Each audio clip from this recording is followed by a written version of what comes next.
Hey everyone, this is George Couros, and what we've done for you today is we've actually put some highlights to the question, what makes a great teacher?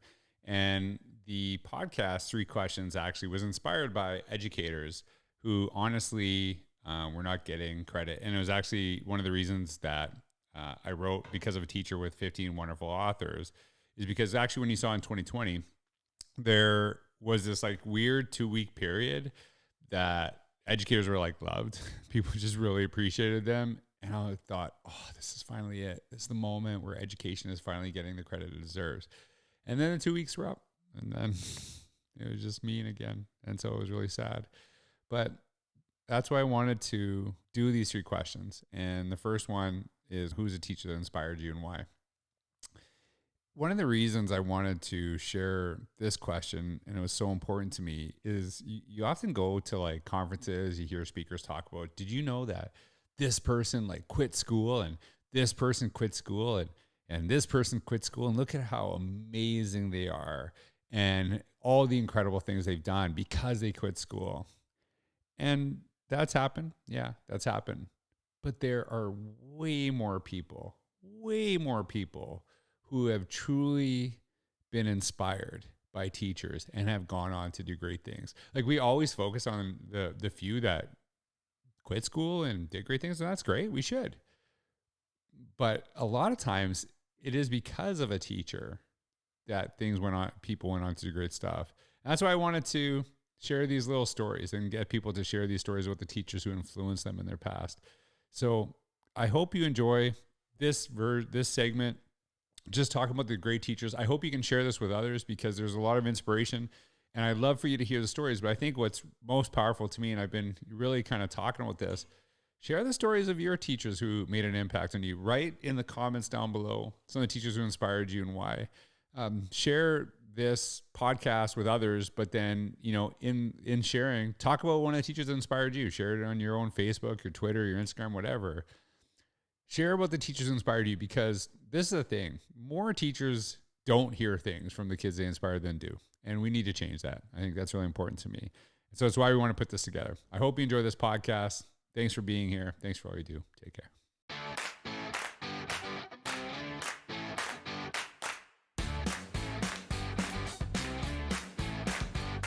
I had a teacher in year 5 called Helen Rivers, and she is probably one of the people who inspired me a lot. It was kind of the year that I decided that learning was something that I could actually do properly and do well. And she was just super creative. Like, I just remember going into my classroom. I mean, at one point we built this huge tunnel that took you into the classroom. So you'd open the door and you'd have to walk through this paper mache tunnel thing that went all the way into the classroom. I can't remember what it was for anymore. It was like we were doing something that had to do with caves or something.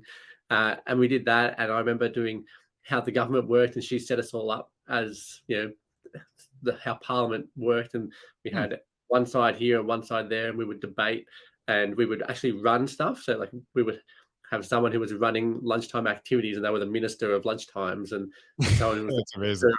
of the cleanliness of the room and all that kind of stuff. And you could complain to the minister if you were on the opposition side. And it was really cool to just be in a classroom where there was lots of engaging, fun things, but also at the same time you were learning a lot. And so, yeah, and she actually was a good friend because my parents taught at the same school, and so I knew where she lived. She didn't live too far from me, and at one point we used to even drive her to school. But she has a memory of something that I don't really remember doing, but she remembers me doing this. We're doing this play acting thing out the front, and I needed to break down a door to get to someone, and so we had to come up with ways of how you could get through the door. And someone came to the room that was like in kindergarten or something to deliver the message from the office, and I picked the kid up and used him as a battering ram to break down the door. And she loves telling the story, and I just think she's the kind of teacher who allowed that to happen, and saw it as a positive thing, not as something where we had to go, oh, don't touch the little kid. I mean, obviously there was some kind of conversation that happened as well, but Right. she was an amazing teacher, and I really benefited a lot from being in her classroom. What is she still around? Have you talked to her in the past little while or no? Yeah, actually, she lives now in the Blue Mountains. So Oh, she's not. really? So she lives in the same area as you. Okay. So what is her name again? What was Her it? name's Helen Rivers. Helen Rivers, if you are listening, Dan Jackson gave you a shout out. There you go. Well, I'd have to go back to Heather Malco. She was my grade 10 French teacher and also my student council advisor.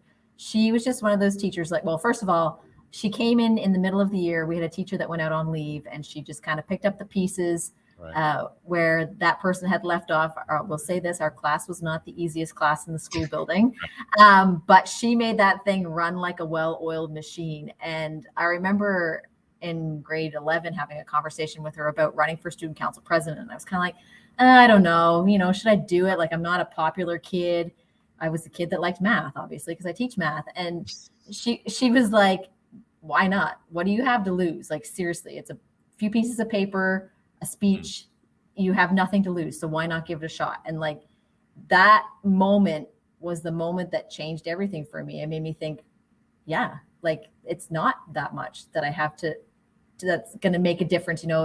If this doesn't go right, it's some paper, right? Like, it's not like my whole world is going to be shattered if I don't get in to student council. I could probably get involved in another way. So, and she was always there and always believed in me. And still to this day, she's one of my closest friends. And we work together on the New Brunswick Student Leadership Association.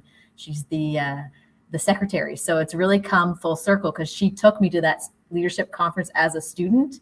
And now we get to run that conference together. So it's awesome. Yeah, it's her belief in me as a high school student and even as an adult to do these things that has really pushed me forward and kept me going. All right, so it's Heather Malco. Am I saying that? Malco. All right. Yeah. All right, Heather Malco, if you're listening. Air horn, right? So actually, I'm curious. Did the teacher leave because of your class? Was that? I don't know. I was the quiet kid in class, so I'm not really. Right. I don't really remember. Someone else's issue, right? Yeah. Someone else did it, right? Well, I love that story because I think I've talked about this quite a bit. Sometimes the biggest regrets we have, we often talk about things that we regret doing in the past, but it's actually things that we didn't take part in. That's right. And if you didn't maybe get that little coaxing, you probably would, still think about it a little bit, right? And, not necessarily in a good way is that you didn't take that opportunity, right? And so, my mom, she's always about worst thing you can hear is no, right? And then you move on, but it's better than, it's better to hear no than to never know. And so I love that. I immediately think of Miss Ramser. She was my analytic geometry and trigonometry teacher in high school. Because of her, I wanted to teach math. I know it's kind of crazy. When I got to college, I was like, I'm either going to teach math or music. And thankfully, music won out. My music teacher was pretty good too, but Miss Ramser, she touched my heart. She was one of those, she had a quote of the day every single day on the board. She was just this energetic teacher. I had her for like algebra 2 and I had it for crazy classes. And I wasn't a math guy, as folks say you can't say anymore. Right. But I enjoyed her class so much. I remember my last semester, someone stole my calculator. This was back in the 80s. So the calculator was like $500. Okay, not 500. Calculator was a lot of money. Right. And adjusted for inflation. Yeah, there you go. And she said, Greg, you may want to drop this class because there's no way that you're going to be able to pass this class without a calculator. And I said, no, I want to stay in here because I enjoy being here with you. And she's like, oh, Greg, that's nice. She gave me a D. Yes, she gave me a D because I could not do half the problems without a calculator. And the only calculator that the school issued her was a monochrome old Manila TI 85 from the early 70s or something. Right. Anyway, so Miss Ramser, she was phenomenal. She had great relations with all of her students. She loved you if you were the smartest kid or if you were the not so smartest kid like myself. And she was willing to work with me and work with any student. And it's one of those things that I thought, wow, if I could be a teacher half as good as her, I think I'll be doing something. All right. Well, shout out to Miss Ramser. There we go. Shout out button for that. She was my first grade teacher. Her name is Pat Parks. And then she was my cooperating teacher, actually student taught underneath of her. And from first grade to my first year teaching with her, she has always built those relationships with the students. And she just always had this warm, loving, and this smile on her face. And so I just remember thinking to myself, I'm going to be like her. So she's still my rock star, because she'll text every now and then and say, look at the cool things you're doing. I can't wait to see more. So this is Pat Parks, and you still, Pat Parks. guess what, Pat Parks? You guys shout out Horn. So, okay, tell me like how what's some of the things, like, do you ever like teach in your class, you do things and you're like, that's something Pat Parks used to do. Like, do you ever do that? Well, so she used to sharpen pencils. She would have the kids bring up 2 pencils, and she would have this like mini conversation with them every morning. And I don't think it was about the pencil sharpening at all. Right. It was definitely about building those relationships.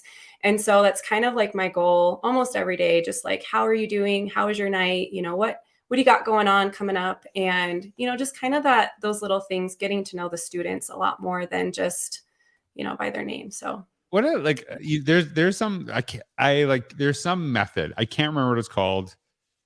It like is just eluding me, and it was basically just talking about having like a couple of minutes with kids, like each every day, and how big of a difference that makes. And that's such a I don't know. It seems I think a lot of people listen to that and it seems insignificant, but it's so big. Do you know what I mean? Like, it's so huge. Such a powerful thing. I love that. So that's pretty cool. It's actually, and I think one of the things we might talk about in the other podcast, it's kind of interesting because, you know, we are both, we're all into innovation, but you took a really traditional practice from one of your teachers and you carried it on. And it's like, it's not tradition versus innovation, but it's like always doing what's best for our kids. And like, if that worked, you know, when you were a kid, and it can work for our kids today, then we got to keep doing it. So I love that story.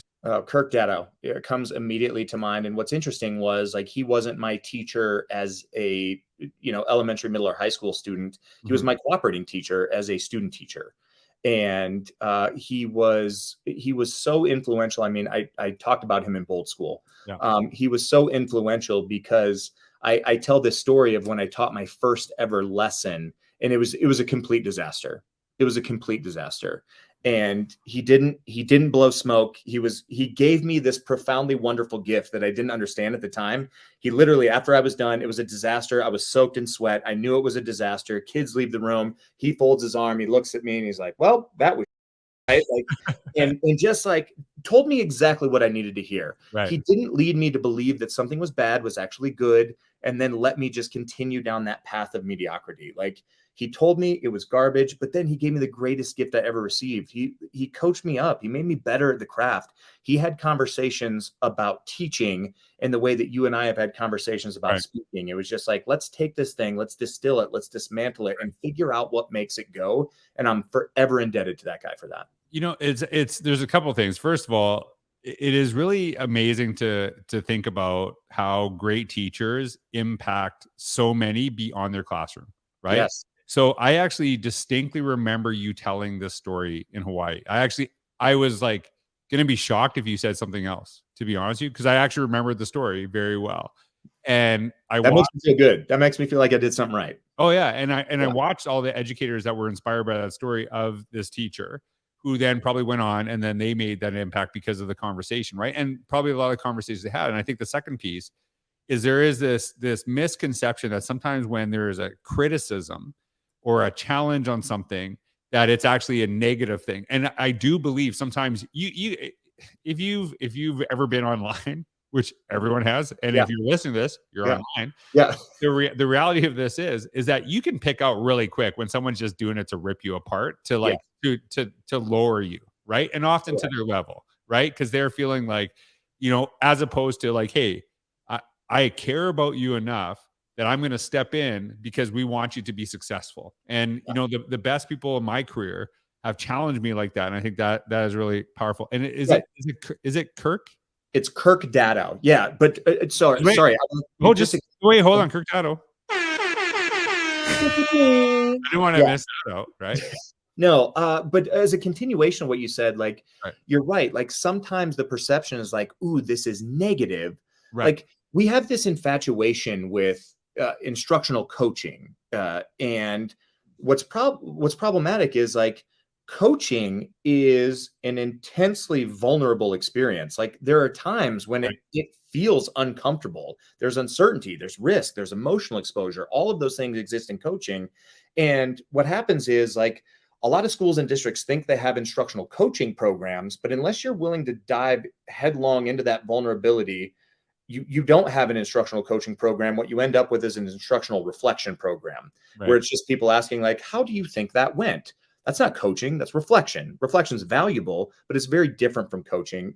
A great coach will do exactly what Kirk did and identify like, hey, here's what's not great, and here's what we can do to make it great. Right. And that, like, there's the misconception of like not saying anything is you being nice. Well, I'd rather the nice where I get criticized and I do better, as opposed to nice, no one says anything and then I screw up the rest of my life, right? Like that's part of it too, right? The nice thing to do is help, right? Not just the rest of your life, the hundreds of students who, like that.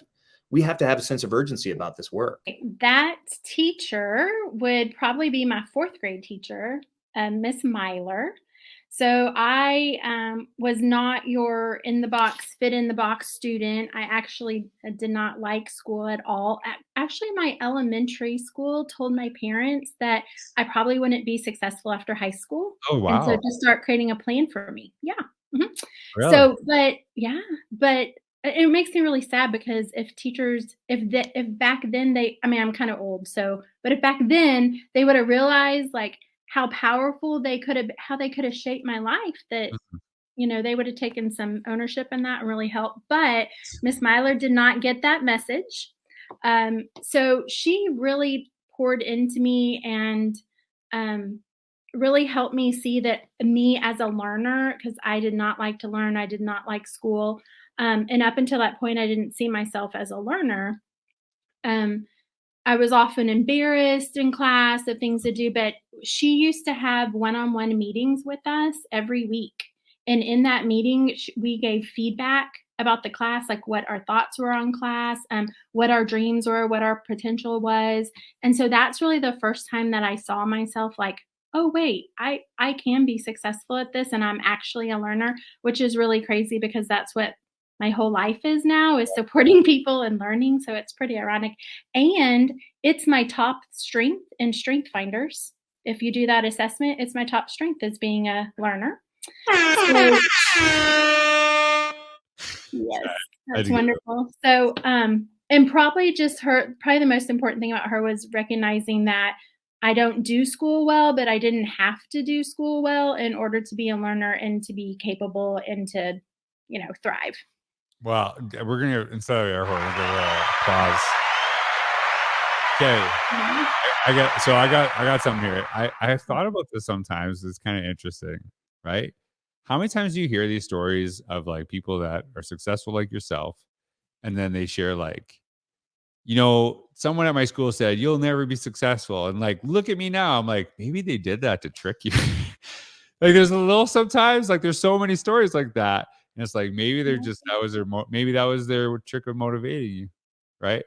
You think there's no possibility? You think for a young student, I didn't realize. I don't know. Like, I know that's the right way to motivate. I'm not saying like people should. I'm like, by the way, little asterisk, don't say that to kids. Right. But I think sometimes like there's something weird that like, do you know any teacher that would be like doing that?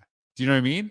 It's like somebody thought like, I'm going to do this and that will motivate this kid. And it's like, no, that's like the worst thing to do. Like, I guess. You know how sometimes how they'll say like, this class is the hardest class you're ever going to have and you're not all going to be successful. Like, who is motivated by defeat at the beginning? Right. Right. And if the class is like, this is, I think, always thing is like, like no one ever passes my class. I'm like, maybe you're a crappy teacher. That might not be the kind of the kids.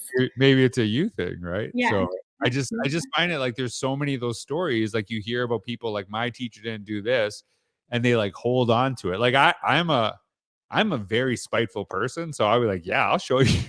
I'll hold on to those grudges for years, right? Yeah. So I don't know. Some people maybe they think it motivates. I don't know. But I mean, it does motivate me now that I look back, because I always think I wish I could go back and tell her, like, look what happened, look what I did.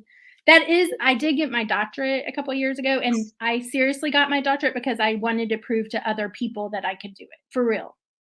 All right. I thought back to You're not debunking my little weird theory, but I'm really not, right? You're not. It's like yeah, I'm gonna like be successful.